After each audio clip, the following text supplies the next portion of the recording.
कोई नाराज नहीं है। विसाब हमारे आदरणीय हैं, हमारे वरिष्ठ नेता हैं, उनका हमें आशीर्वाद पहले भी था, अब भी है। वो कह रहे हैं किसी ने संपर्क नहीं किया, मनाने की कोशिश? नहीं, ऐसा नहीं है। हमारे वरिष्ठ नेता हैं।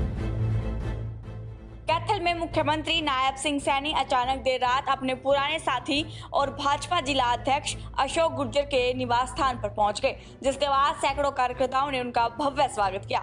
इस दौरान सीएम सैनी मीडिया से रूबरू हुए, जहां उन्होंने अनिल विज की नाराजगी के सवाल पर बोलते हुए कहा कि समय लगने पर मैं जल्दी ही उनके पास जाऊंगा और चाय पीकर आऊंगा।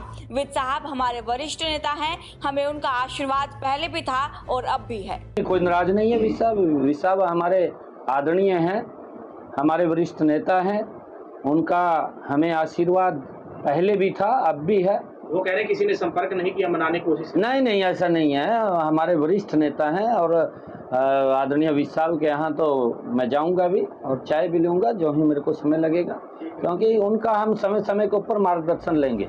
वहीं सीएम सैनी ने कांग्रेस और इनेलो पर भी जमकर निशाना साधा। सीएम ने कहा, भूपेंद्र सिंह हुड्डा और दीपेंद्र हुड्डा हरियाणा में सरकार आने के सपने देखते हैं। हरियाणा में कांग्रेस सरकार आ रही है, ये बात उन्होंने 2019 और 2014 के चुनावों में भी बोली थी।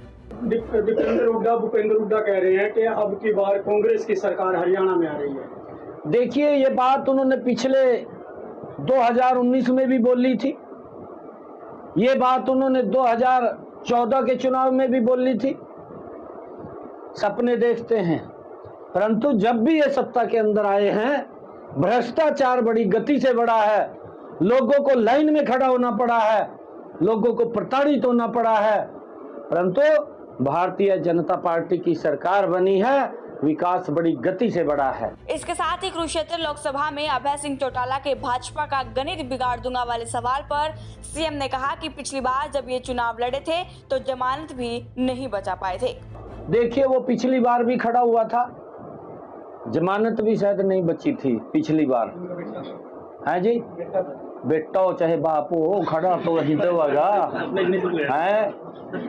ये भारतीय जनता पार्टी है, यहाँ से अगर मुख्यमंत्री दूसरा बन रहा है तो पार्टी का कार्यकर्ता बन रहा है, ये कोई छोटी बात नहीं है। वहां तो विचार ये होता है कि बापू के बाद कौन बनेगा, बेटा ही बनेगा, तो पहले बेटा ही तो चुनाव लड़ा। विपक्ष कह रहे हैं सर बीजेपी पे कैंडिडेट नहीं है, जैसे अब कौन सी पार्टी और कौन नेता चुनावों में किसका गणित बिगाड़ेगा, ये तो समय ही बताएगा। आपका इस वीडियो पर क्या कुछ कहना है, कमेंट करके जरूर बताएं।